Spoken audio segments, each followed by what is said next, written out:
Good evening, and welcome to the Kidlit for Black Lives Town Hall. If you're watching on Zoom, you can pin the interpreter's video. We will also have closed captioning on YouTube after the broadcast. A lot of Black parents have the talk with their children. The talk is when you want to prepare your child for an eventual confrontation or interaction or appearance by an officer of the law. Generally, that talk involves no sudden gestures. Say yes, sir, and no, sir. Be poised. When I was 11 years old, I had my first interaction with police officers. I had never been given the talk. My father was the headmaster of my school in Brooklyn, New York. One morning, I woke up and my father said, "We are not going to school today." And of course, I thought, yes, this is great, no school, until he told me the reason. We were going to march over the Brooklyn Bridge to protest police brutality, yet another Black man had been killed in Crown Heights. I immediately began to cry. I am not marching over the Brooklyn Bridge, I told him, because I was afraid they were going to open the bridge and we were all going to die. This was what my 11-year-old self told me. That was, of course, impossible, but I believed it. I was afraid. I was full of fear, and my father dragged me kicking and screaming to this march. There were 3,000 of us on the Brooklyn Bridge, and we were marching over, and I'm crying, and my friends are looking at me like, what's wrong with Kwame? And we get to the other side of the bridge in Manhattan, and there are police officers on horses. The police officers are in riot gear. There are barking dogs. And I'm in the front line of this rally, of this march, of this protest against police brutality because my father is the headmaster of the school. And I'm bawling because I think this is the day that Kwame Alexander's life ends at the hands of police officers. And then something happened. Someone in the protest started singing. We're fired up, we can't take no more. We're fired up, we can't take no more. We're fired up, we can't take no more. And then my friends started singing, and then my father started singing, and then I start singing. And while I'm singing, I sort of find I find solid ground. I gain my footing. I feel comfortable. I stop crying. The tears are gone, and I found my voice, and I've lifted it. I wasn't able to articulate it then, but that was the moment where I found my voice. That was the moment where I realized that you've got to lift your voice for the things that mattered. That was the moment where I felt confident in who I was. Now, going through the rest of my life, every time I interacted with a police officer, I knew that fear. I remembered that crying, and I knew what that felt like. But I still felt like I was worthy and I was valued. I think so often when we have this talk, we forget that the talk is really about strategy. We want our kids to come home safely, so we want to prepare them, but we don't want them to be defined by that interaction, by that moment. We don't want them to think they are less than. We want them to still think they are empowered and they are powerful. So it's strategy. It is this history that comes to mind when I've had to answer the following question quite a few times over the past few weeks. Why is it our responsibility as Black people to educate white people on racism and anti-racism? Perhaps it is not that it is our responsibility, but it is our expertise. Perhaps it is not our purpose, but it is our expertise. Not only are the panelists tonight subject matter experts in this field, but tween and teen Black children are PhDs in it because we've lived it. This is what Jonathan Kozol wrote. He said that white people will probably go on leading normal lives and will go on participating in the nation in a normal way unless there comes a time when Black people can compel white people by methods of extraordinary pressure to interrupt the pleasure. And James Baldwin spoke this call to action to Black people when he said, you have to decide who you are and force the world to deal with you, not with its idea of you. The idea of us is that we laugh, love, live just like everybody else, that we are human beings and our humanity must be honored and embraced. How do we create empathetic, connected adults who value Black life? It begins with molding and shaping and nurturing empathetic and connected and loving children. And that's what tonight's about. We are fired up and we can't take no more. And so we accept our role as truth tellers. Listen, learn, and then go out into the world and live the kind of life you claim you want for your children. Set this world right. As my friend Belinda Nicholson at the American School in London says, or as you see on the news every day, we will set it alight. I am honored to be here today to recognize the two organizations that have made this town hall meeting possible. The International Literacy Association and the Society of Children's Book Writers and Illustrators. I'd like to now introduce two of the representatives from those esteemed organizations. Dr. Stephen Peters is the Vice President of the International Literacy Association. He's been a classroom teacher, an assistant principal, a principal, a director of secondary education, and a superintendent during his more than 35 years in education. April Powers is the first Chief Equity and Inclusion Officer of the Society of Children's Book Writers and Illustrators in their 50-year history. Welcome. Thank you, Kwame. Thank you, April. Thank you, Kwame. And thanks to all of our panelists and viewers. This is an important moment in history. As parents, families, communities, educators, and others struggle with ways to find the pathway forward, we at ILA stand with you firmly to find solutions. We are members of a vibrant, thoughtful, and caring community. A community who believes it's our responsibility to work together to create a more racially just society and world. We know that as an international community of educators, we can do more together than as isolated individuals. In many respects, our work and collective efforts will help shape the future.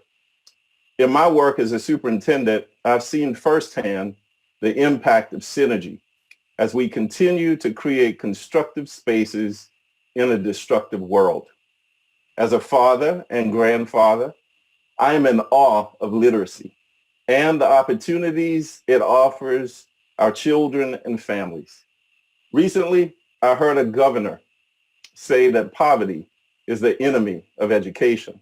We at ILA say that literacy is the vaccine for poverty. Tonight's event is about taking action. ILA is all about promoting change, being an integrated part of change, and most importantly, empowering others to facilitate change. Taking a stand is good. We've seen many organizations, companies, agencies issue statements. That's good. But now it's time to do something. So thanks for the emails and the social posts, social media posts. But now it's time for action. What are you going to do? What am I going to do? And what are we going to do together to make this world a better place? April. Thank you, Stephen, and thank you, Kwame, and all of the panelists and participants and viewers that are watching that care about this very important issue. The Society of Children's Book Writers and Illustrators, we're honored to support this series, and we have silently for some time. And at this heartbreaking time in the history of our human family, we recognize and affirm that Black lives matter, Black children's lives matter, Black authors, illustrators, and translators' lives matter all around the world.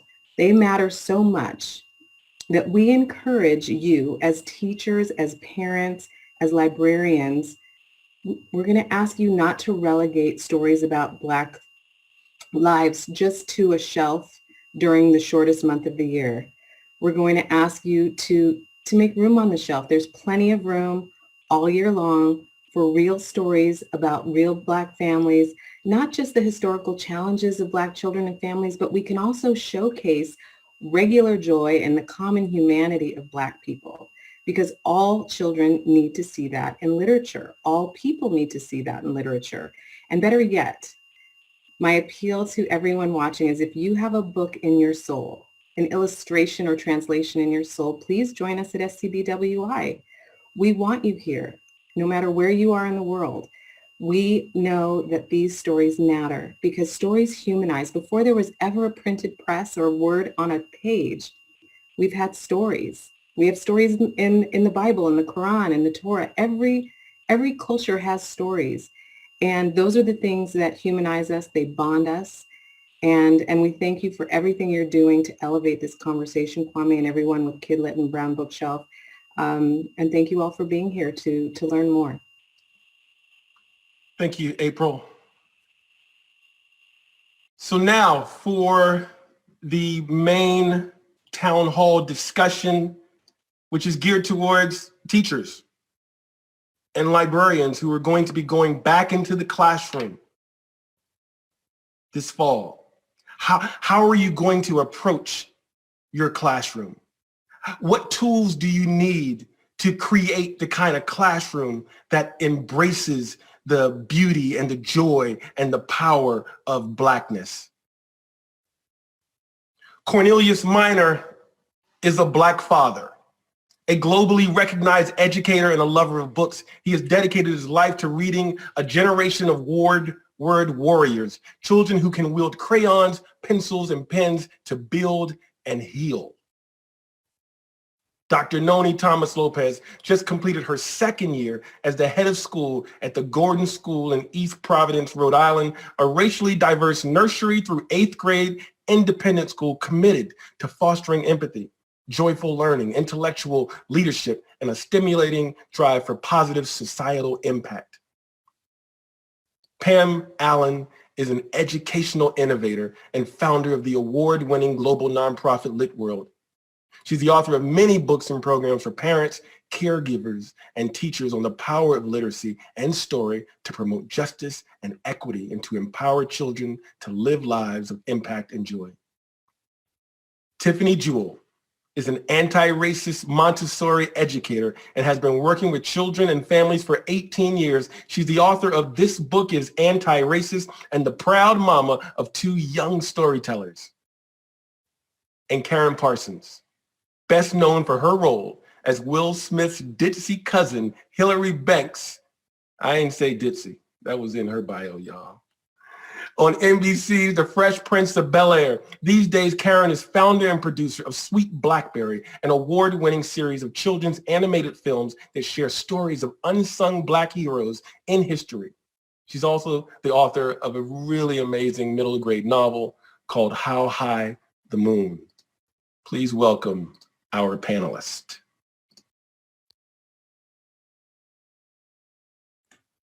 And good evening, everyone. We are so thrilled that you have joined us on this occasion to talk and to build together. I want to remind you before we get started that we are taking questions from the Q&A section of Zoom if you're joining us that way, or from Facebook or from Twitter.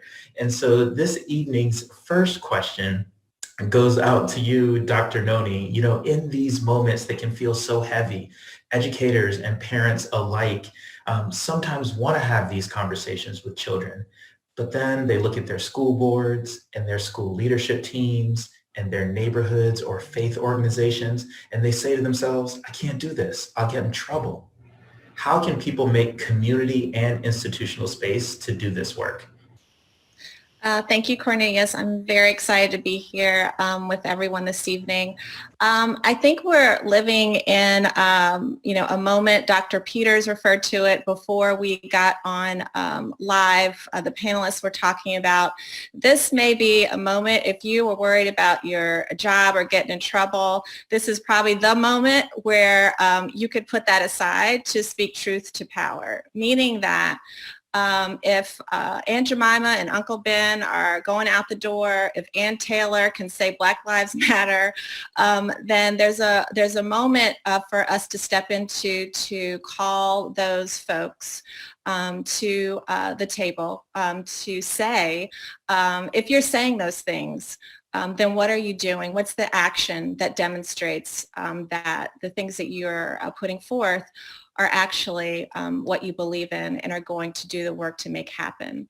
So in terms of educators, we, whether you're at an independent school like me at Gordon School in East Providence, or public schools, charter schools, we have well-articulated missions, and most of them talk about creating inclusive communities, communities of belonging, empowering young children, creating courageous leaders. We all have language like that in our mission statements, and if they aren't articulated in mission statements, they're certainly a part of the work that we say that we're doing. So superintendents, principals, leaders can go to school boards, go to boards of trustees and say, our mission says that we do this, that we believe in this. What does that look like?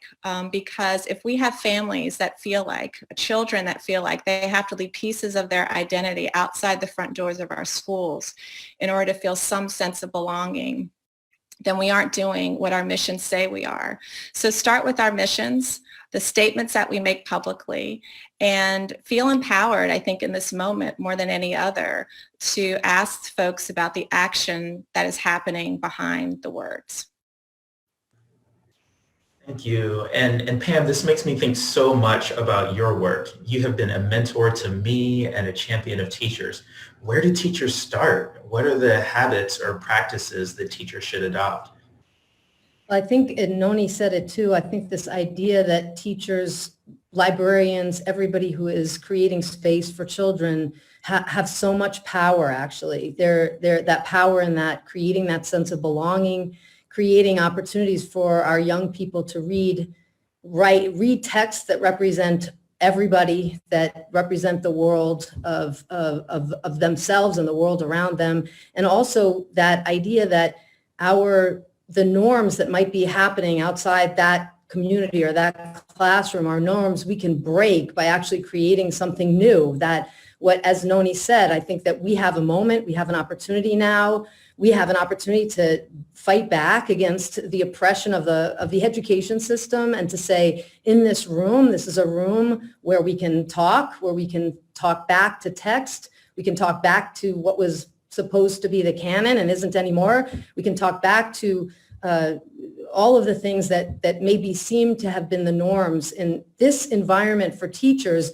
This is such an opportunity to actually really create space for centering our children's voices and making those voices the way we follow the voices of our children. And I think that for right now too, to really understand that as a teacher, you have so much power to create space that others can emulate, to create the spaces that our young people can go home and have more of those conversations and push back against those norms and say, these norms are racist, they don't work, they're not going to work.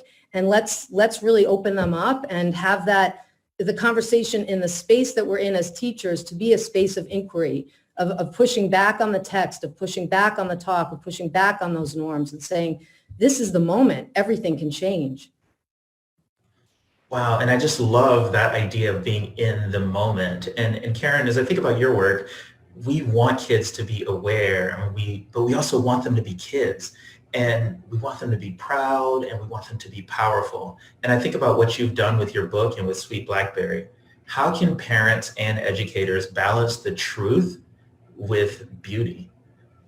Well, I mean, I think, well, with books, obviously, books give us this incredible opportunity to step into the world of somebody who's entirely different from them, possibly from a different time and place, as well as different skin. I think it's really important for all children to be given books about Black and brown children. I think there's been a lot of push I've witnessed with books getting into the hands of Black children, which is great. But I think it's really important that everyone is included in learning about people that might not be look exactly like them, and they can step into their shoes and they can feel a sense of empathy and develop empathy for people that they might not know. In How High the Moon, for instance, we're talking about the Jim Crow South, an 11-year-old girl in the Jim Crow South. And even though she lives in a very different time, I really wanted kids to be able to feel for her and understand her and walk around with her and smell the things she smells and relate to a lot of the things that she's interested in, that they're also interested in. And next thing you know, you've got somebody who's wrapped up in a character that they feel so much for and they identify with, even if she doesn't look like them, even if they're not from the same time. And I think that translates into their life. And I think if teachers can get these books and librarians into the hands of kids, all kids, and then also open up discussion, talk about things, and let the kids lead sometimes too, see where they're going and the questions that they have. It's easy for us to have these agendas and things we think are important. I think it's really important, though, to let the kids lead and listen and see what it is that they're missing that maybe we're not realizing. I think that's all really important. Same with the Sweet Blackberry stories. The idea was to empower kids, but to bring history to them in a fun and engaging way, especially little kids. I mean, they want to be engaged. They want to have a good time. I wanted to tell those stories the way we tell fairy tales, and you know everything about them, but they're engaging. And we have to remember that kids need to feel like they relate to it in some way to pull them in often. And I think that's the real opportunity that the books can give them. I think we should definitely take advantage of. There's so much great stuff out there right now. Oh, and as I think about your work, Tiffany, it feels like you've been trying to tell us your whole career. You know, you've been thinking about anti-Black racism. You've been thinking about how we've become anti-racist.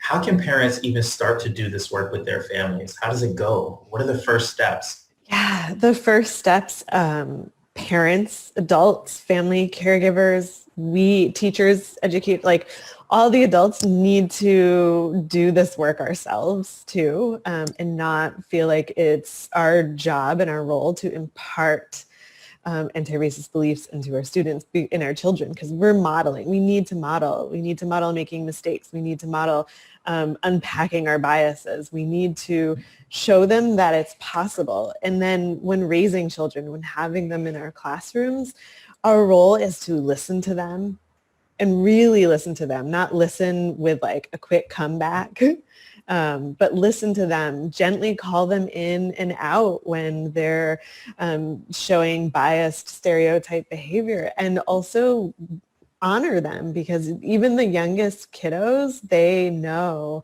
and they see injustice. And if we kind of let that slide and we don't give them the language and the opportunity to talk about what they're observing and they're feeling, then we're telling them this isn't important. And it's so important, like our lives depend on it.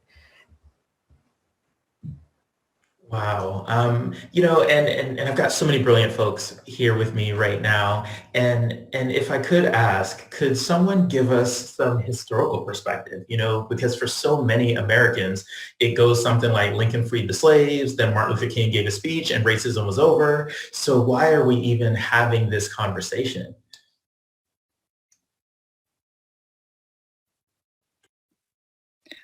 I'll start there. I think that one of the important things about the work of anti-racism, particularly in the United States, and that's where I'm kind of keeping my comments in context about race in this country, and dealing with, I think, what many believe is the original sin of this country, the genocide of the indigenous peoples here and the enslavement of African peoples here.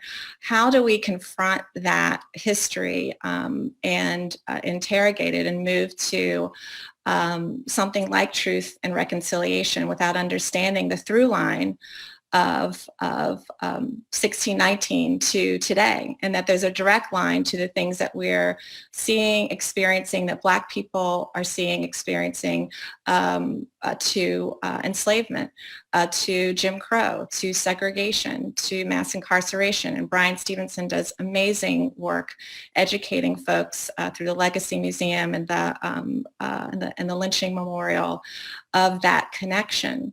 It is a painful history, but one that's important for us to face as a country, because we can't move to that place of reconciliation without facing that.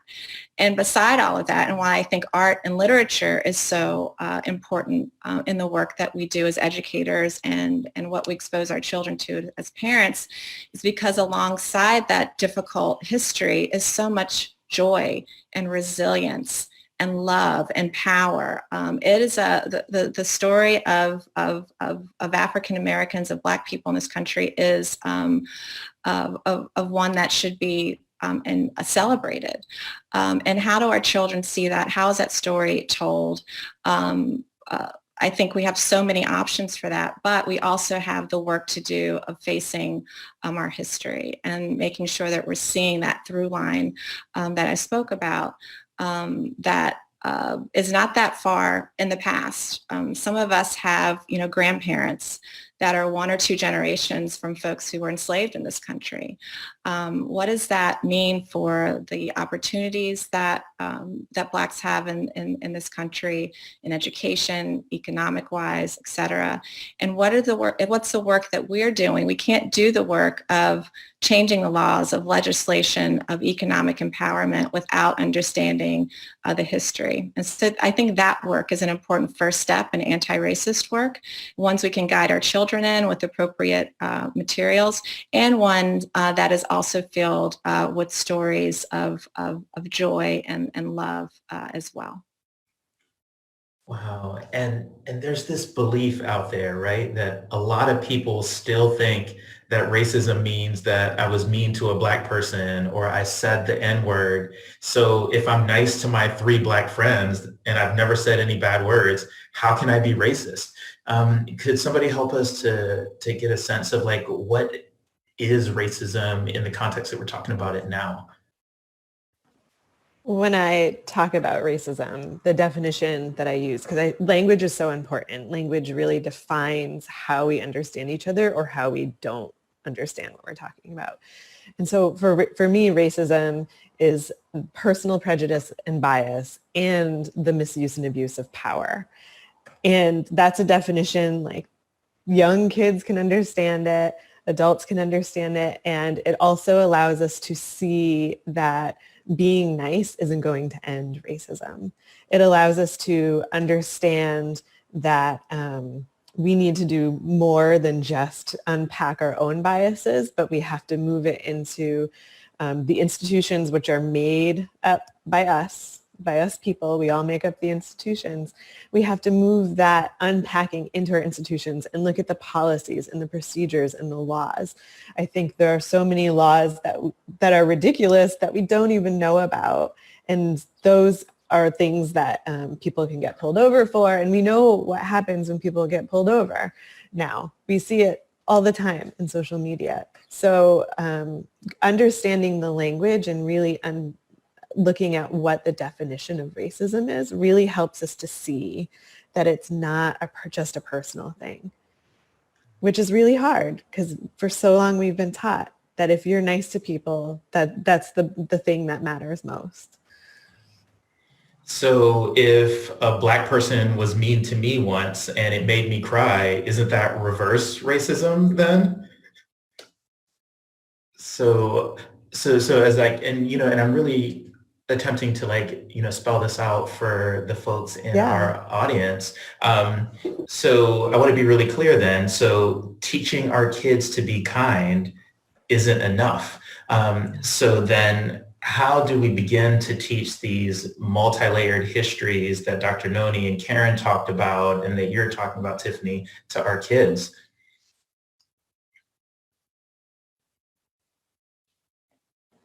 Take it. Truth. We tell them the truth. Yeah. And I think, understanding what is developmentally appropriate. I'm not going to show my 4-year-old pictures of bodies hanging from trees. I'm not going to do that, but I am going to talk about history. And when we look at history, we're also going to look at how people worked in solidarity together. I think that is a part of our history that we don't get told a lot. How long did it take me to learn about the Black Panther Party supporting the 504 protest?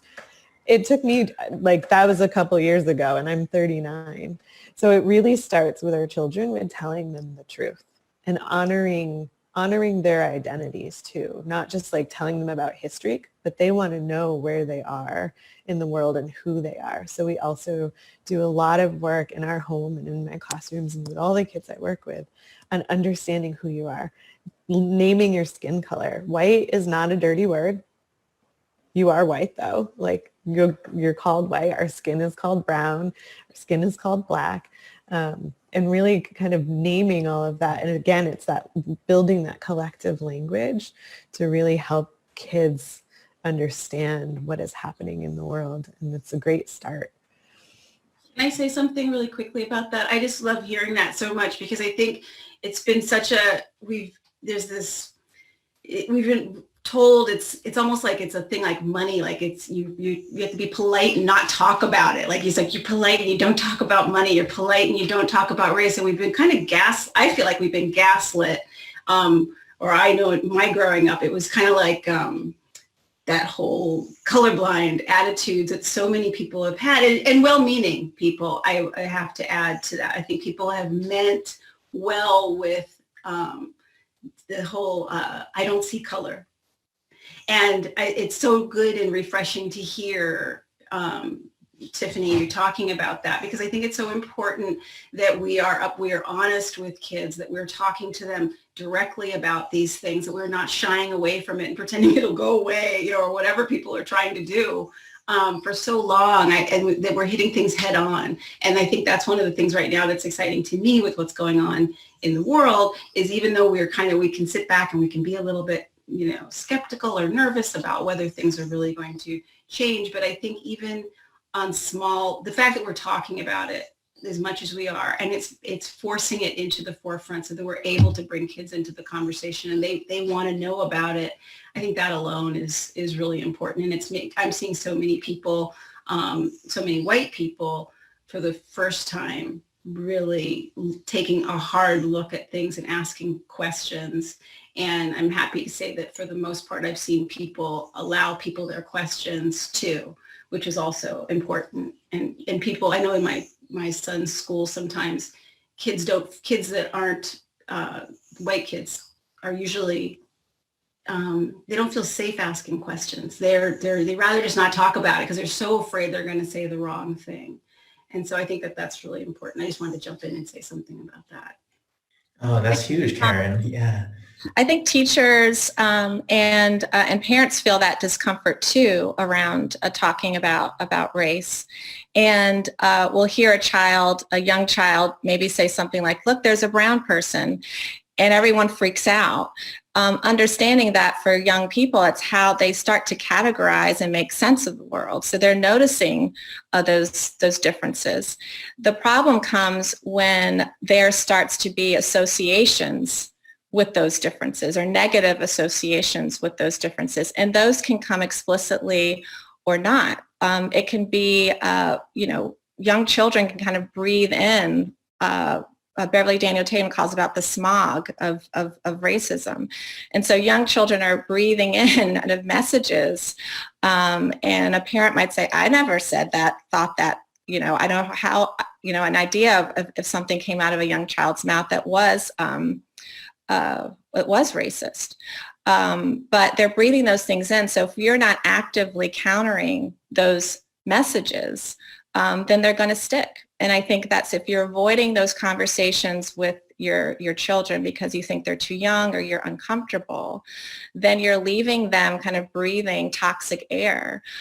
So we want to kind of infuse our children with fresh air through having these conversations. And I think literature is a beautiful way to open that up, to have children exposed to different narratives than they may experience in their daily lives.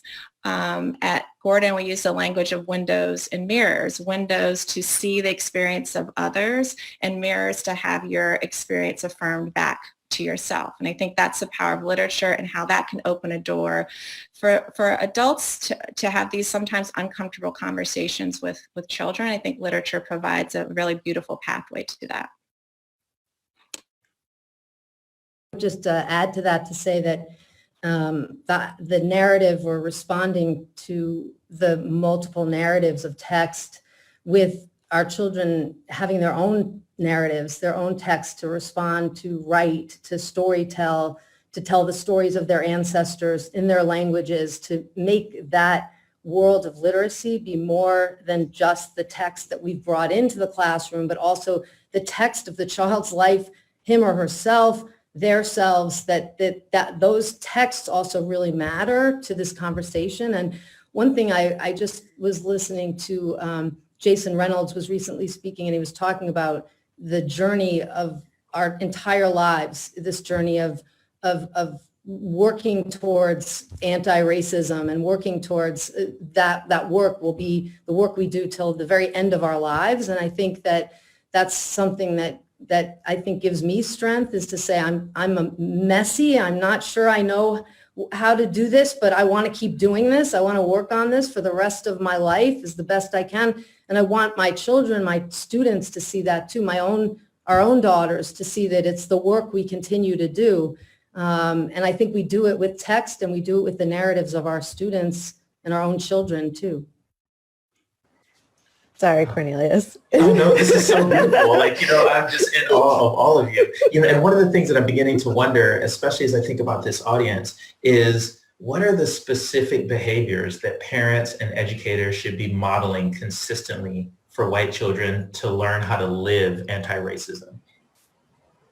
It goes back to truth. Like, I keep thinking, so if my children are white presenting, and if they ask a question and I don't tell them the truth, they're going to create their own answer for it. And that answer is going to be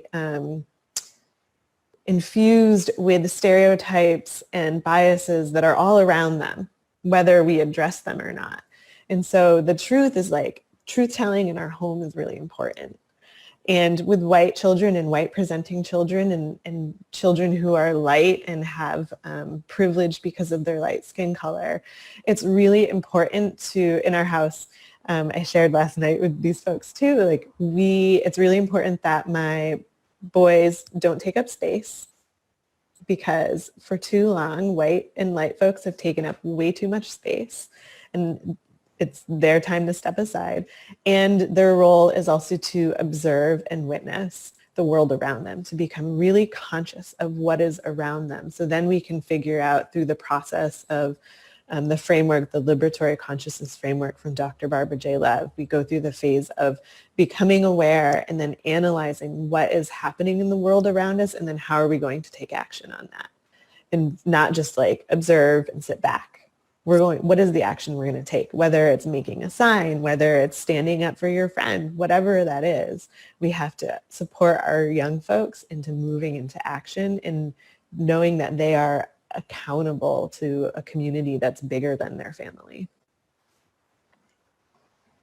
Wow, and you hit us with two big terms there that I just wanted to name for our audience. You talked about privilege, right? And the privilege that white folks and white presenting folks have and light-skinned folks have.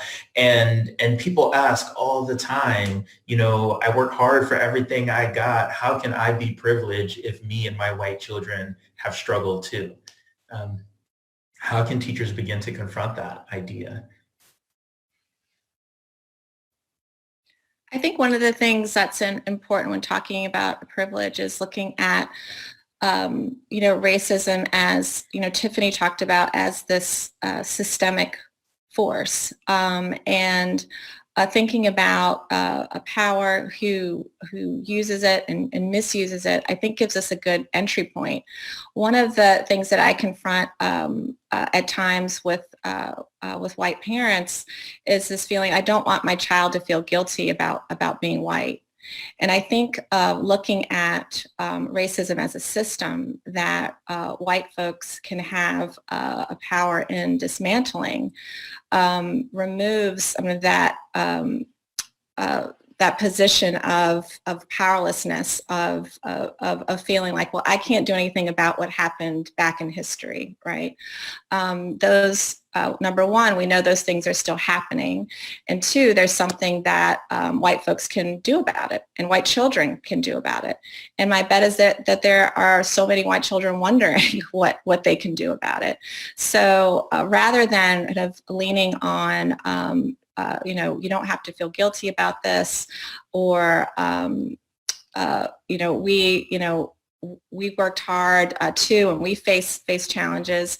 Let's face the reality, as Tiffany said, the truth. And what are we going to do to break down the system that's hurting so many of us, white folks included?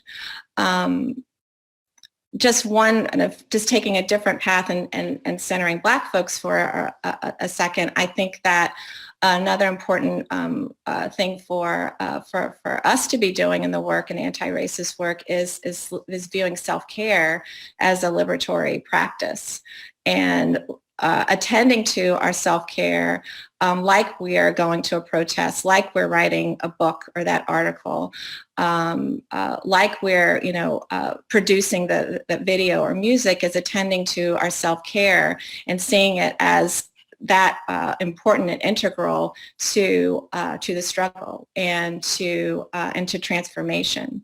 I think there's a lot of emotional labor that Black folks are giving over to this work to pull white folks along. And again, I think we're in an important moment, if we can take advantage of it, to have and call on white folks to take that on.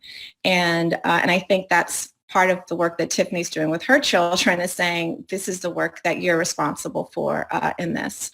And so I think that making sure that Black folks are taking care of themselves through doing anti-racist work is an important part of the work too.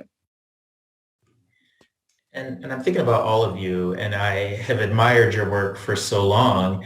And one of the things that's really coming to mind for me is that Black families, and Kwame talked about this earlier, have to hold multiple versions of the talk as a strategy to make sure that their kid doesn't become the next Michael Brown. And so what should be the talking points in the talk that non-Black parents give consistently to their children?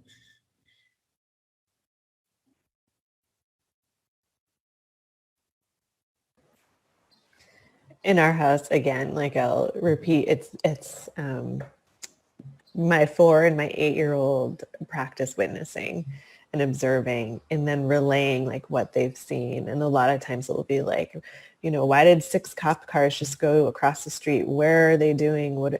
And asking those questions too, like, why didn't they just roll down our street? Why are they there? So really, really engaging my children in the world. And our talk is a lot about their role as white cisgender boys right now. Like, how are they going to stand up for their classmates? When are they going to notice if somebody keeps getting kicked out of the classroom? And how to stand up to it, how to talk to a teacher, how to find an ally at school. And if they don't, like always keeping it open in our house so we can be talking with each other too.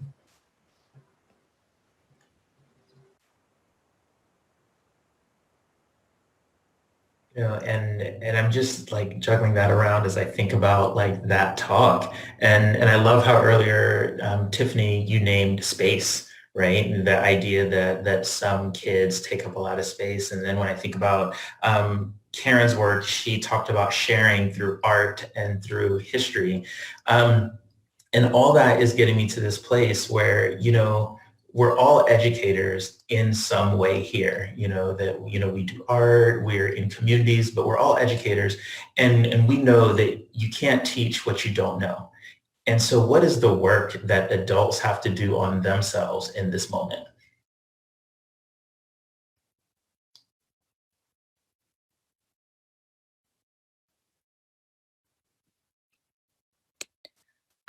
I think I like to think about it in three pieces: the personal work, the interpersonal work, and the kind of institutional and systemic work. So the work that we're doing on ourselves, understanding our history, experience, how that's influenced our biases, our assumptions, our interactions.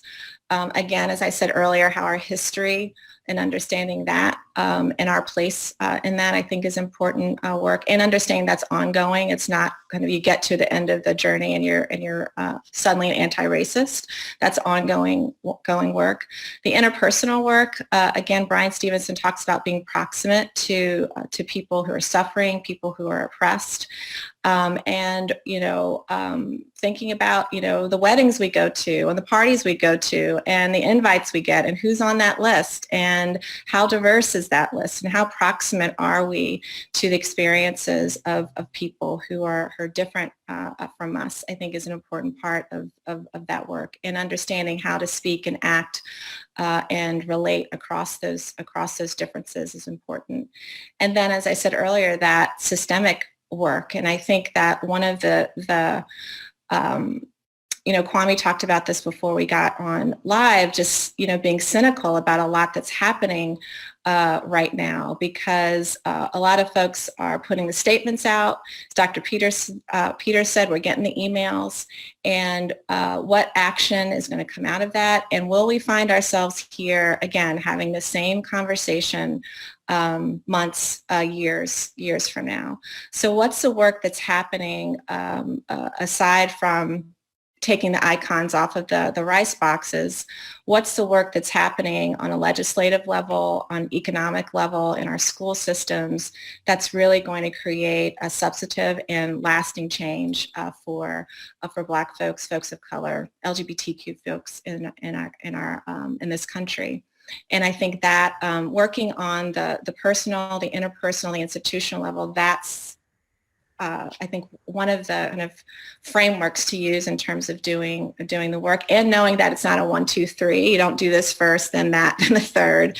It's integrated and it's ongoing and not ending. And being clear with young people in particular, I think, as Pam said, that we're works in progress. I'm going to get it wrong, and you're going to see that, and I'm going to work to clean it up. And having young children see us in that work, I think, is important as well. I'll just add, thinking about teachers, and I know there are a lot of teachers listening with us tonight, that the work too is just interrogating ourselves, thinking about the language. How are we seeing children? How can we transform, disrupt, completely change the way we talk about children in schools? To me, that's just the way we see them as somehow empty vessels of something we need to fill. That's ridiculous. They come into school with so much. They come with their lives, their histories, their stories. All of that is coming to school with them. And there's a sense in our public system that children are a deficit model. There's something wrong. There's the language around struggling readers. I would like to just completely begin again and talk in a completely different way about what does literacy mean, early literacy, what does that look like, the power of oral literacy, the power of translanguaging, of all the ways that children communicate so brilliantly. Children are brilliant. And I think that we have made this whole way of thinking about teaching, truthfully, we've made it into a pathology. It's as if they're sick with something because they're learning to read. That's just not true. And I think we could do a lot more to transform our schools by interrogating our own language and really saying, how are we naming what we see, and who are we journeying with? Because children, young adults are coming with so much, and we turn it around to make it so empty, and that's extremely damaging. And it's just got that, to me, that has to change. And go ahead. You got it, Karen. It might be redundant. It might be something that's been pretty clearly stated, but I just want to say it again, as I think it's really important on that note about with teachers to make sure that this is for everybody, but for adults, but especially with teachers, I think that they have to make sure that you don't just feel, we talk about this with kids and stuff, that you're not racist, but that you're anti-racist, that you are actively doing this, that this isn't, because I think the problem is a lot of people are feeling secure in themselves and they're not asking a lot of hard questions. I mean, I know I'm encountering that with people a lot. And I think that the children are sponges, we know that, and that they're going to pick this up and they're going to feel bias, and they're going to feel when the adults haven't done this work themselves. And I think that, I know, like I said, we've probably been talking about this already, but it's something that I see a lot, and I just wanted to reiterate. I think it's really important that the adults make sure that they are looking hard and answering the hard questions for themselves, and that they're active. Wow. And all of this has given us so much to think about. And there are folks in our listening audience and in our viewing audience who are thinking alongside us. And you've been submitting questions through Zoom, through Facebook, and on Twitter. And so we're going to take a quick break. And when we return, we're going to be grappling with some of the questions that you have submitted this evening. Thank you for being with us for this important conversation on Kidlit for Black Lives. And we look forward to seeing you just after the break.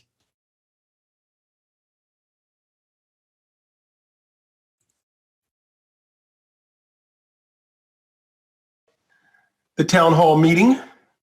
We hope you all are getting some information. We hope you are being inspired, and ultimately we hope you are empowered to go back into your homes, into your classroom, and begin this process of creating anti-racist homes, classrooms, and children that can imagine and implement a better world. We're going to bring our panelists back on now. Cornelius and Karen and Noni, Dr. Noni and Tiffany and Pam. And we're going to take questions from our audience. Cornelius, we have some questions for each of our panelists. I'm going to take a step back and let you all do your thing. And I want to remind everybody, you can pin the interpreter video by going to those three dots up in your right-hand corner, I believe. Thank you for your questions, and let us continue. All right, and this first question goes directly to you, Pam, from an audience member, and it states, do you believe that teaching young children about racism takes away some of their innocence?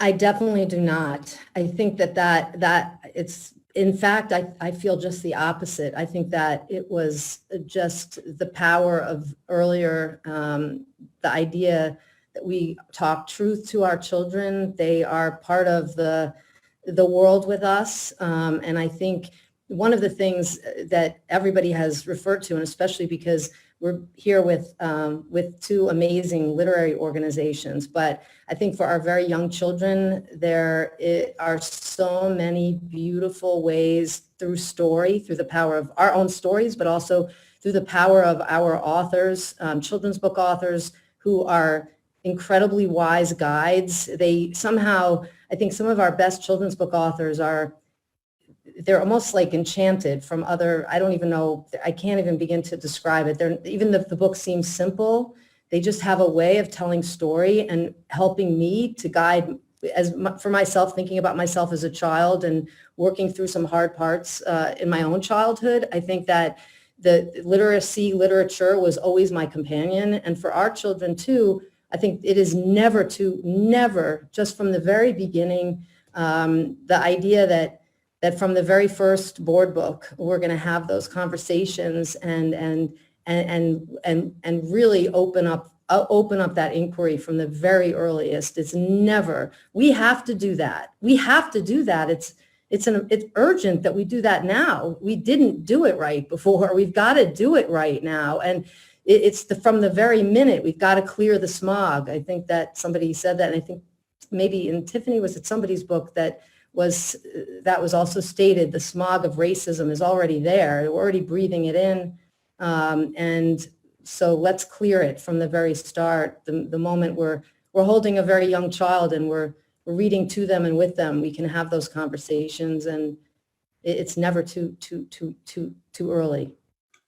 Yeah, thank you so much, Pam. And as I'm monitoring the chat coming in, somebody's got a question for me. You know, much of my work is in classrooms and schools as well. And someone says, you know, I teach in rural, predominantly white school district where I've seen and heard lots of fellow teachers preach that all lives matter. I'm willing to take on this fight come September, but I see an uphill battle coming my way. What advice can you give me, especially handling this with small children and elementary children?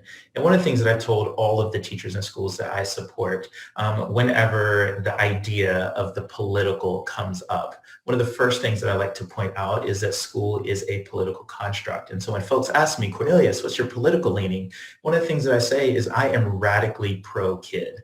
And here's what that means. We are educators, all of us, you know, those of us who write children's books, those of us who create art, those of us who dance, we, again, are radically pro-kid. And that means that it is our job to create opportunities for children.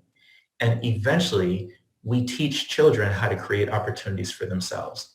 As such, anything that stands in the way of opportunity for a child is my enemy. So police shooting brown children, you can't read if you're dead. You know, kids being malnourished because they live in food deserts. You can't write powerful poetry if you don't have all your vitamins.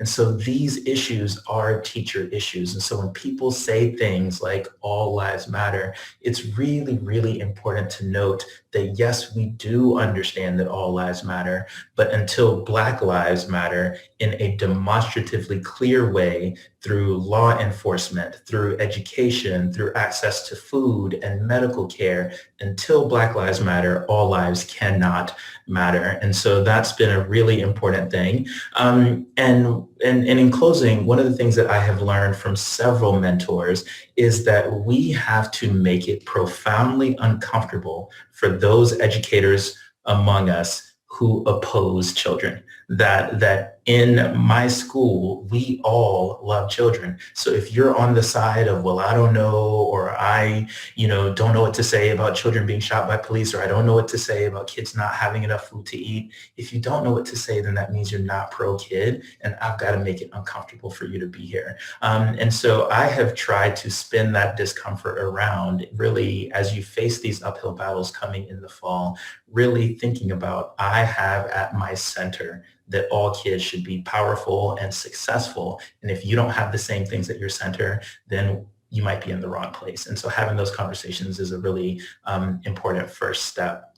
But I'm going to pass it to Tiffany here, because Tiffany, one of the questions that's coming through, and people want to know specifically, at what age can we approach the topic of police brutality and how?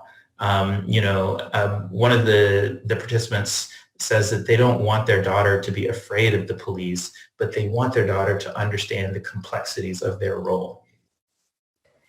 Yeah, that's a great question. And I think I have been talking with my kids about police brutality for as long as they've been alive.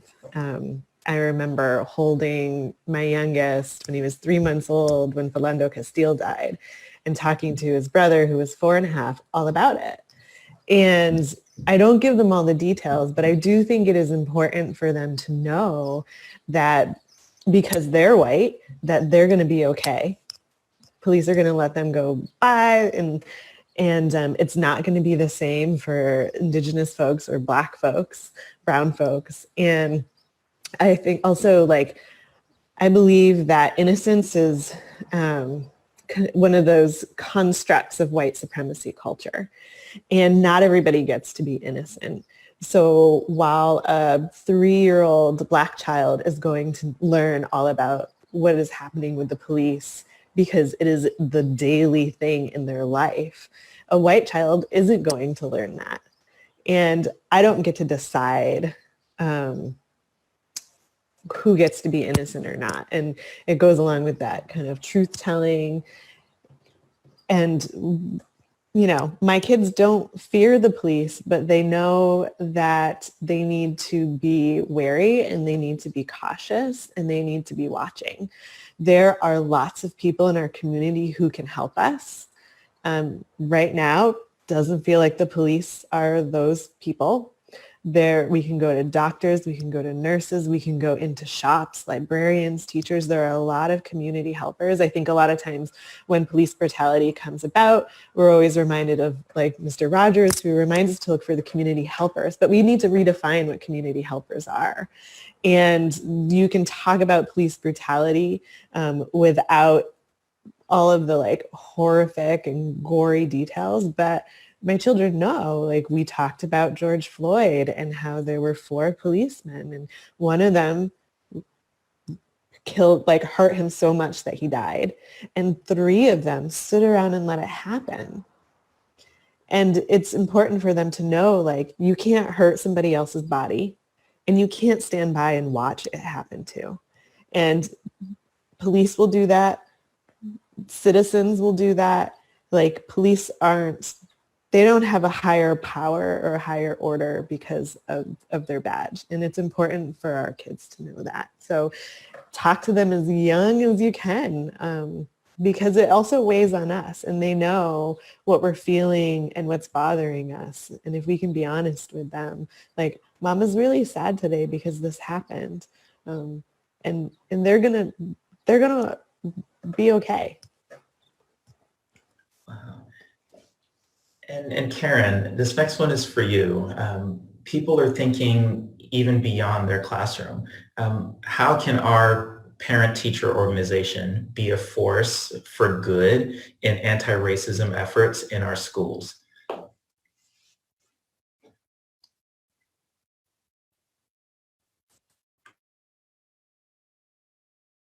Unmuted. Can you hear me now? Okay, thank you. Can you repeat that? I'm sorry. Can you repeat the question? Oh, certainly. People are wondering, how can parent-teacher organizations be a force for good in anti-racism efforts in our schools? Oh, gosh. Well, I mean, I think that I don't know if I'm the best person to answer this because I'm hearing you guys say some really impressive things in the teaching area. I would love it if somebody else would take that just because of the teaching arena. I feel like with that, I'm listening so much as a parent with what I experience as a parent, but if somebody else could answer. Yeah, you know, and Karen, just like kind of like playing off of that, like one of the things that I think a lot about, you know, I'm in Brooklyn as a dad, and one form that racism takes is the incredible resource hoarding that folks do in communities, you know, and so we think about things like neighborhood zoning and things like that, but just how folks, there are some people in communities who feel like I can call the superintendent if my kid doesn't make the basketball team, or I can call the teacher if the teacher doesn't have the books that I like. And overwhelmingly, I see in school that white parents take up a lot of space and engage in a lot of resource hoarding. And so one of the things that I ask my white friends to do is to step back, you know, and Tiffany talked a lot about that earlier, just to take a step back. And is this your 4th phone call to the principal this week? That's a lot of space taken up, or is this your 3rd request of the superintendent this week?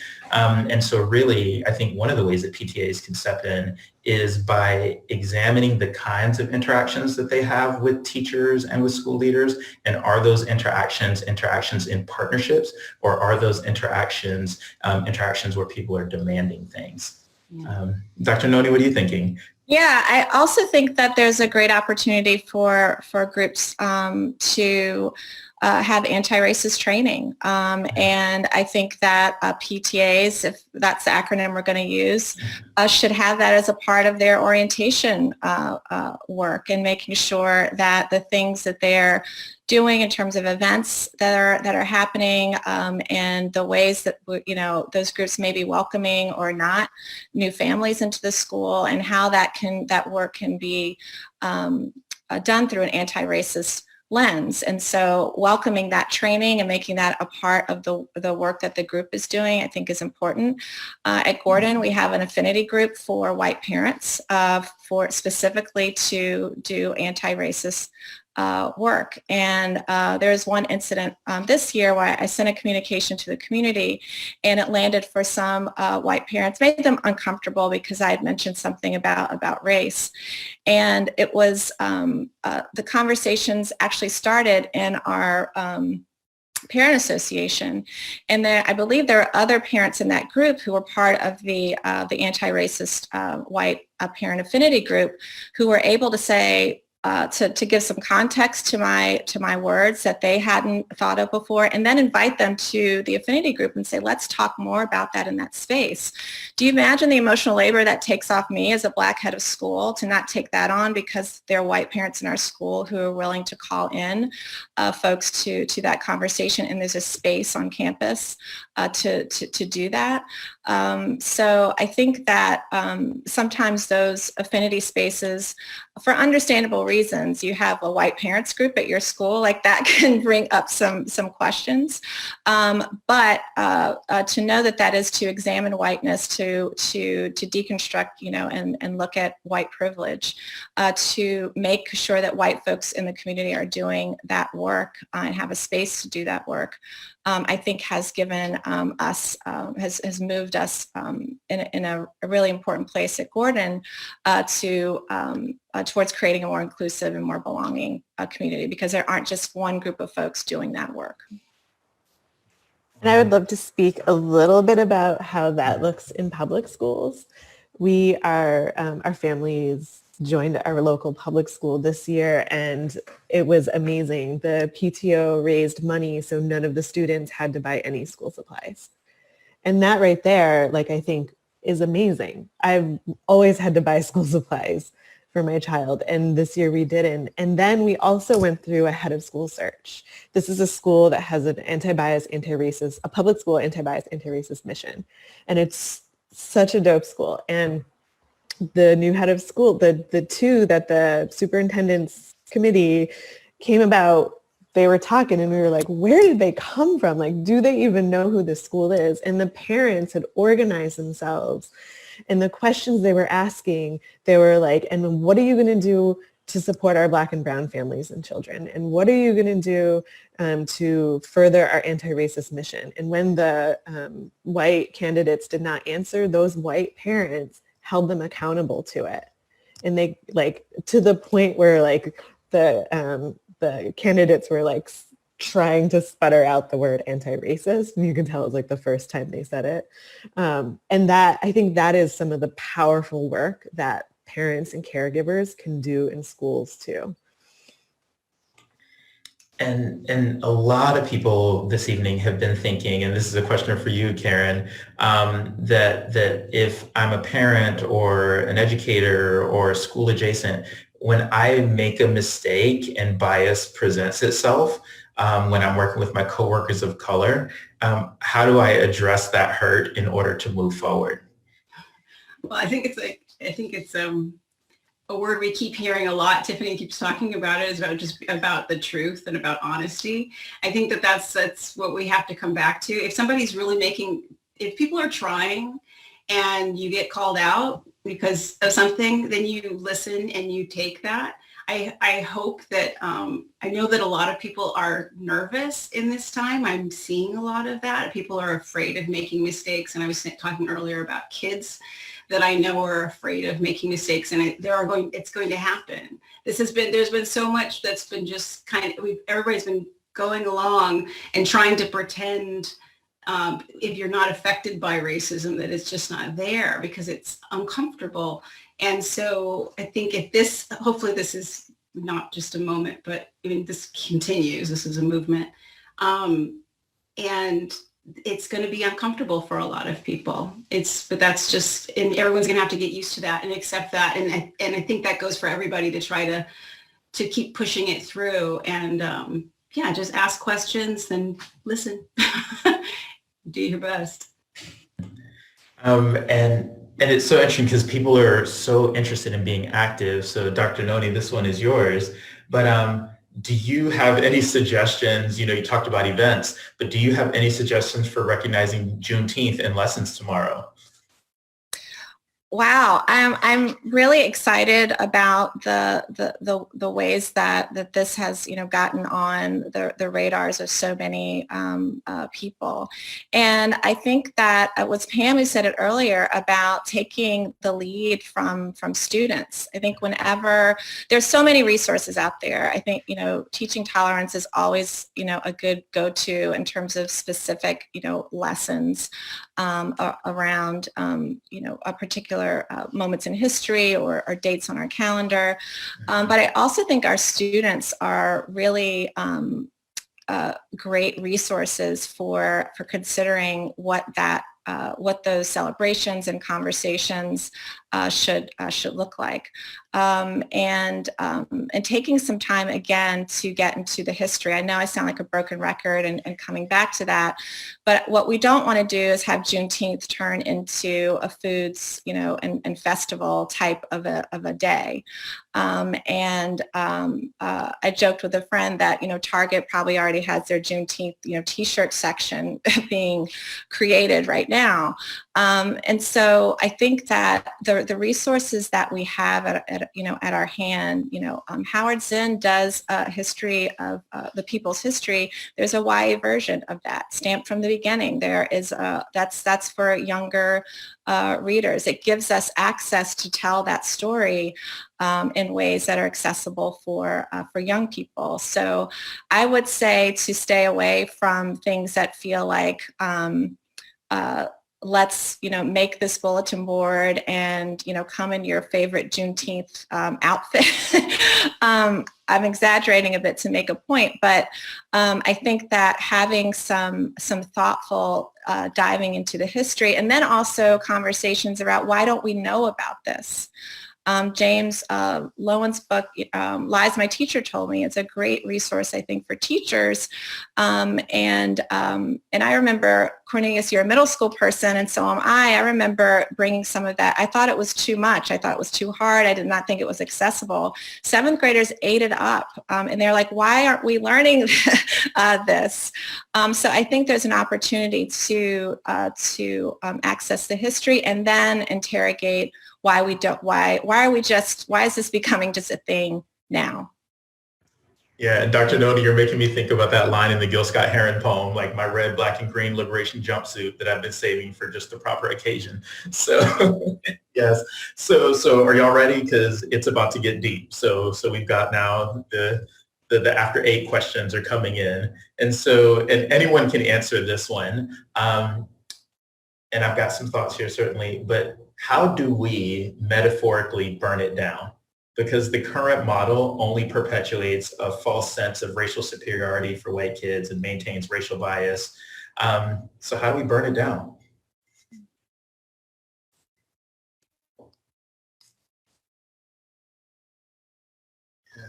Okay.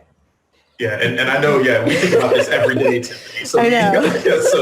So I got the matches in my back pocket. So go ahead. I mean, I don't have pockets, but they're around. So I love Dr. Jamila Elias Scott's book, Black Appetite, White Food. And in it, she talks a lot about we need to know what we're fighting for. Because you spend so much time fighting against a system, fighting against it just exhausts you. And when you know what you're fighting for, then you can keep doing it. And for me, in the field of education, the way we burn it, it needs to be burned down because it's not working.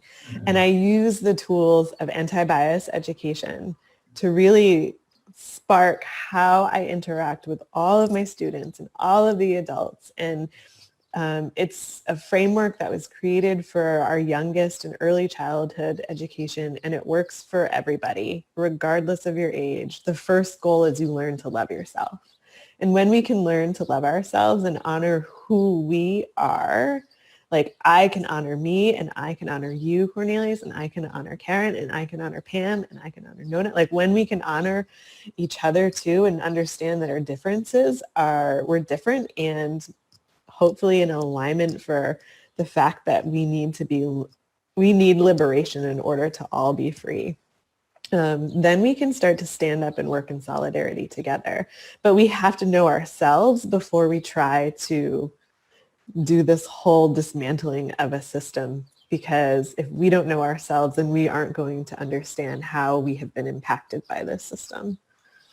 Absolutely. And Pam, I'm looking at you here just because so much of my pedagogy is what I've learned from you, and so when I think about imagining how things can be, your face pops up a little bit in my mind. And so any thoughts? Yeah, I mean, I do have some thoughts. I think one thought is when I think about the idea of just change it all, is thinking about how we measure what we mean by success in school, right? So I do think the standardized tests are racist. I think that they are wrong. I think that we're not doing right for our kids with them. I think it's been really hard for teachers to push back on that because it's been so strong against our voices in that. So I think that for me, there would be a lot in the system that I would love to, let's just transform it while we've had this time away and distance learning and thinking about trauma. Kids have been through a lot in these last 3 months, a lot. And I think teachers are really finding within themselves, I know for me working with teachers a lot over these last 3 months and seeing their pain and anguish and not being able to be near their children, their students, not to have that nearness to them and saying, wait a minute, if everything else was gone, what I would really want is just to be near my children, to hear their stories, to be accompanying them in this journey. To be so far away from them right now feels really hard. And so it's almost like everything is, you can see the path to something different. And I think that's one way to think about it. And then the other is to that idea of love at the center. Love at the center. I think we have a very hard time talking about love in the midst of pain. I do. And I think children, they see love is always at the center. And as much as this might sound, to me, for working with children and being with them so much, they are so interested to have these conversations. They're so interested in what grown-ups think about things. They see us as mentors, even when we're not perfect, when we get it all wrong, when we make a mistake. And I think to go back to that place, to the burning it down, to me would be to say, let's turn this whole thing upside down and actually listen to children. Let's stop talking so much to them. Let's stop teaching so much to them, and let's step back and actually really, really listen. If you ask children what they think about the state of the world right now, or what they would create, or what they would imagine, what they would build, at Lit World, all across the world, we create maps of the heart. And we talk a lot about this idea of what are you building for yourself? What are you making for yourself? Who are you today? And tomorrow, who are you going to become? And that sense of agency and empowerment through their own stories and their own words, to me, that in a way, that is burning it up, because they know they're incredibly, that idea of love at the center to me that's the real burning, that's the real burning. And our audience is really thinking actively about the things that we've been saying in this last few minutes. And so here's another question. Again, this is for anybody, but what is the best approach for colleagues who think that the things that we're talking about tonight should be taught at home? People say, leave the race talk at home, leave the gender identity stuff at home, and come to school and just do math and just do social studies. What's the best approach for those colleagues? I like to make an analogy to sex education, which sometimes that's a similar argument. That's a better conversation for home, and families should have that. Children are going to have that conversation. It's going to happen outside the home. It's going to happen on the playground. Do you want to be a part of it, or do you not? Mm-hmm. And so I think that's the same tack that we should take around race. Do you want them breathing in the smog without your input, your interjection, your experience, your love, or not? And I think that for schools, we can't abdicate our responsibility around education, we're called into partnership with families to make sure that our messages are aligned, that we are providing resources for families to be able to have this conversation, particularly with young children. And if we're thinking about preparing our children for the world that we're living in, we would be abdicating our responsibility as educators by not having these conversations in classroom spaces. And waiting to have these conversations until middle school or high school when we think they're ready is, again, letting a lot of stuff happen and getting in way and late in the game before we're able to turn around some of the messages that Black children may be internalizing about themselves, negative messages there, and messages that white children may be internalizing about what it means to be white and what it means to be a person of color in this country. So it's an essential part of an educational process in this country to make sure that race and anti-racism work is a part of the process. Wow. And this next question, I just saw it come on the screen and I started tearing up a little bit just thinking about it. But this one really is for Black educators specifically. Is this work stressful for you, and why do you do it? And then what self-care practices do you all engage in?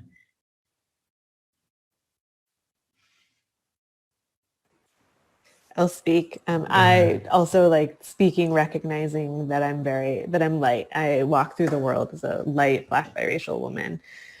And it's super stressful. And it's stressful because, so I work in a school and live in a town that is very predominantly white. And so a lot of times I'm the only one bringing up race or doing this work. And it's super stressful. And I also feel like I can't not do it. I am one of those people who like always needs to be doing stuff, but also having lived my life navigating and understanding whiteness in a very like close way, I feel like I can't not use that kind of superpower to break down the system and to do this work for all Black and Indigenous and Brown students. It's exhausting, but it's necessary.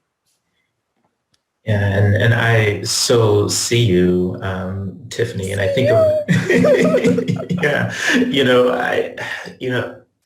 this is very stressful, and this has perhaps been one of the most stressful periods of my life.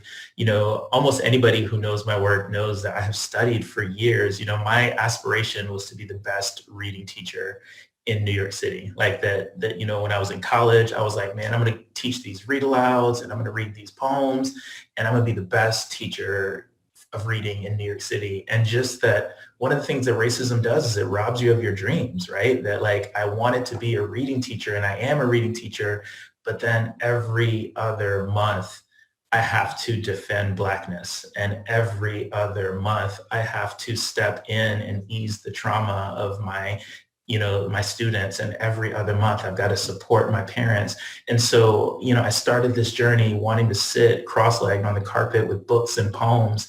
And this world has turned me into a warrior. And so for me, my great stress comes from the reality that I have been robbed of my dreams by racism, and that's huge. And it's so beautiful to look out at this screen and to see all of you. I see Dr. Noni leading a school, and what do you do for self-care? I think one of the things that has brought me peace in this work is actually just working with other educators of color who work in predominantly white independent schools. I started my educational journey in private schools for my middle school and high school career. I was the only Black female in my class, did not have a teacher of color the entire time I was at that school. And actually my first teaching job was back at that school that I graduated from, and knew then that I wanted to be a leader in this work so that I could be someone around the table that was thinking about that Black girl like me who was moving through that space.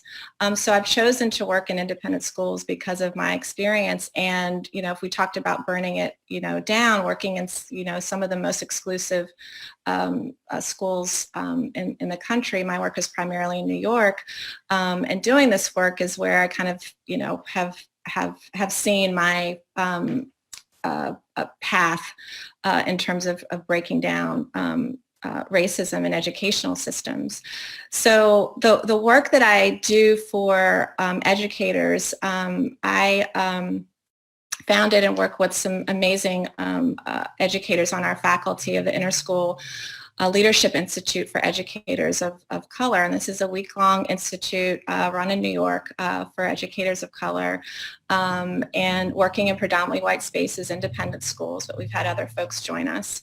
And that the week centers those educators and their experience. And it really is about thinking about how do we sustain ourselves, how do we create networks that sustain us through this work. So it's an affinity space, and I think that's important for schools and organizations and businesses to recognize the importance of affinity spaces for folks of color, to not be afraid of those spaces, fear that they're kind of we're segregating ourselves in those spaces. Those are spaces where we rejuvenate ourselves, connect, make sure we aren't being gaslighted, get away from the am I crazy, did this really happen spaces. And that mental piece that comes with connecting with other folks who are sharing your experience, I think is key to the work. And for those educators who find themselves as the only one, my hope is that spaces like this institute create a network across the country, and we have folks from across the pond as well. American School of London, we have a couple of folks who've come from there to the institute. And to have that connection, I know, has sustained many of those educators in the work. So as much as we can create those spaces for others, mentoring is a huge part that brings me joy and peace and rejuvenates me. I learn so much from the people that I mentor. I don't know if they know how much they give to me, but giving to others and creating that safe and sacred space for educators of color to rejuvenate themselves is something that I've benefited from through my career, and really feel blessed to be able to create for others. Yeah, that's so powerful. I'm just sitting in those words. And this last question from our viewing audience is really for all of us. And people are really wondering, how do I take this conversation, that I might have had here this evening or with students, and how do I take this conversation to the next level so that district leadership recognizes that changes need to be made so that all students feel represented?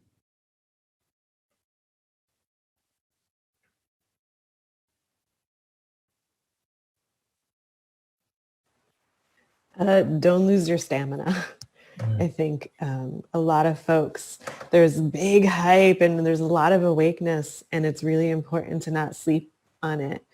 I see people losing stamina, and it hurts, because I'm like, this is why you got to know what you're fighting for and take it to the district. I mean, as a teacher, as parents, as caregivers, as librarians, you have power. And I felt like I had more autonomy as a classroom teacher than I did as an administrator, because I was working directly with students and families every single day. And it was important for me to be able to relay what they were feeling, what they were going through, and then challenge my head of school, I sat in a meeting last week for our district improvement plan and asked the superintendent, like, hey, we're all talking about equity here, but what do you mean by that? Like, what is this definition that everybody's throwing around? And don't be afraid. Just go forth and do it, because if you're not going to, somebody else might not. I agree with Tiffany in terms of just taking on a leadership stance, whether you're in a classroom or in a formal leadership, position, and doing the work of developing yourself as a leader. I thought wrongly for a long time that because I'm an introvert or because it's not my first instinct to kind of be in front of people in ways that I saw leaders that I admired be, that I was not going to be or could not be a leader. And once I understood that there are skills around leadership that I could learn, I ate up everything that I could and wanted to pass that on to others. And I think that good leaders, I think, cultivate and grow other leaders. And so doing the work of developing your leadership toolkit. I love Adrienne Marie Brown's work around movement building and the skills it takes to do and sustain movement building. Like, those are all things we have access to. That information we all have access to, and the ability to grow ourselves into folks who can lead and fight and sustain change. And I would say I love how everybody created this environment here, and Kwame helped us to begin that around inquiry. So Cornelius, you led us in some beautiful questions, and then the community that you all created here tonight gave us more questions. And I love that idea of taking that back to districts to say we're all asking questions as inquiry. Should not be on somebody to answer, but for all of us to ask. And I think that idea of leading with inquiry, that again, I'm always led by children, and I think they do that really well. They have so many questions and they want to talk about those questions. But I also think for adults, I think we have to, it's so much to figure things out, but I love the idea of leading with inquiry, coming to the table with those inquiry questions, and also using text. Again, thank you to the literacy organizations here tonight, using the texts that have been written, whether written by young people in our school districts, having them bring those narratives to us so we can share and use those as our shared texts, and also the amazing books that we can use as a way to build our own inquiry communities. I think it was Bettina Love who said that she wants to create communities or a sense of safe spaces around justice. And I love that idea that we can have inquiry conversations around justice, and let that be the way you begin in your district. Absolutely. It has been beyond moving to sit and listen and to live in your words this evening. So thank you, Karen. Thank you, Dr. Noni. Thank you, Tiffany. Thank you, Pam. I am Cornelius Minor, and I'm going to turn this panel back over to my brother, Kwame. The night is beautiful, so the faces of my people. The stars are beautiful, so the eyes of my people. Beautiful also is the sun. Beautiful also are the souls of my people. You've witnessed some beautiful souls tonight. Souls, come back, don't leave. You witnessed some beautiful souls tonight bearing their heart love, bearing their truths, sharing with you all the hopes and the dreams that we hope come into fruition. Cornelius is he coins these terms that I tend to borrow, and so I'm going to borrow this one. This is not a time for performative allyship. This is real work. Teachers, librarians, your work is sacred. You have the capacity to build and mold and shape beautiful human beings or destroy them.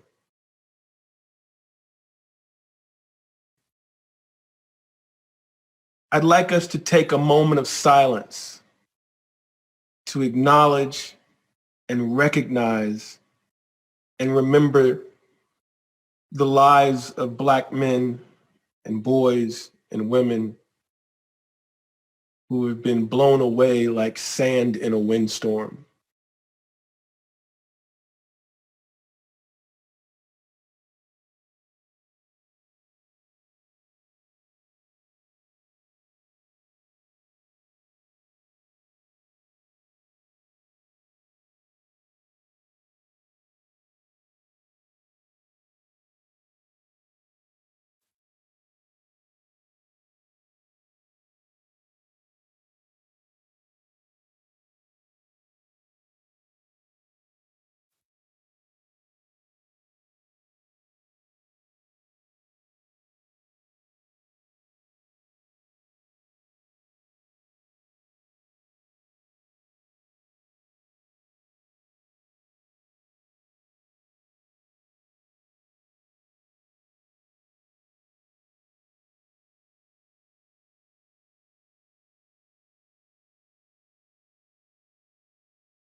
We have the capacity to make that page blank. We have the capacity to honor the humanity of all of our citizens. Thank you all so much for tuning in tonight to the Kidlit for Black Lives Town Hall meeting on anti-racism. Thank you to all of our panelists. Thank you to ILA. Thank you to SCBWI. And thank you to you. Thank you to you for being willing, for being open to learn, to listen, to love, to be better, to say something, to do something. Have a great summer. Have a great school year. Kwame, thank you for inviting ILA to be a part of this incredible journey. There's much work to be done. One of the things that I took away tonight as a superintendent, outside of my role as vice president, president-elect of the board of ILA, is that we must never come to a place that we're afraid to lose our jobs. And I think much of the narrative here today shaped that dynamic. We have so many people who depend upon their jobs, but they allow their jobs, the fear on their jobs, to impede the work on their jobs. If you lose your job, we'll find you another one. There's work to be done. Thank you, ILA staff, because we are nothing without you. To our panelists, continue to work and allow your gifts to serve the world. Tiffany, you woke me up tonight because I'm tired. I've been doing this work for 37 years, not feeling like I've ever had a job. And so I'll wake up in the morning rejuvenated and ready to move forward to do more work. God bless you all. April Powers, thank you for joining us as well. Good night. Good night. Thank you, Stephen. Thank you, everyone. I am looking forward to our next conversation. This is recorded, so I'm looking forward to listening to it again. We had quotes this morning at SCBWI from our favorite, Black quotes, which I had earlier. Cornelius, I'm radically for children. I am radically for children, and we at SCBWI stand radically for children. And that's going to be part of our new motto. Because if you're not radically for children, who are you? If you're only for yourself, who are you? We can no longer only be for ourselves. It isn't working. And thank you all for continuing this great conversation, for being so raw, so honest, so real, for giving me new language. And I've been in this inclusion game for a long time, but you've all given me new stories and new voices. And I hope that